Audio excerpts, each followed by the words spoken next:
नमस्कार जय जगन्नाथ। जेहेतु कार्तिक मास चली आम समस्त मनरे इच्छा थाए आम कोटी ओडिया मौड़मणि प्रभु श्री जगन्नाथ को टिके दर्शन करने। तेणु आम आसी पहुँची पुनेर भोसरी प्रभु श्री जगन्नाथ मंदिर रे। मंदिर बेढ़ारे पाद दौ दौ हरिनाम संकीर्तन रे फाटी पड़ुए मंदिर परिसर। केबे आशा करि नथिलु आमे जाई पहुँचला बेलू एमिति किछि देखिबाकु मिलिबो बोली।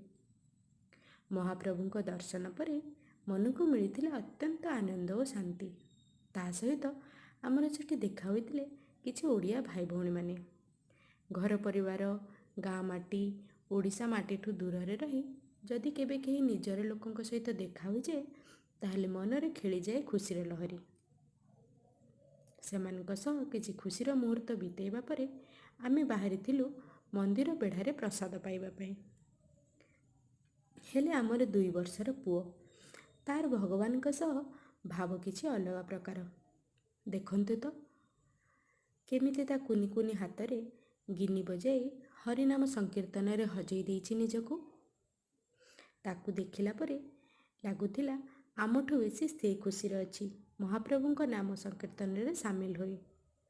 एपरि किछि खुशीर मुहूर्त बितेला परे मंदिर बेढ़ारे प्रभुंक प्रसाद पाई आमे बाहरिथिलु घर को। रहुछि नमस्कार जय जगन्नाथ।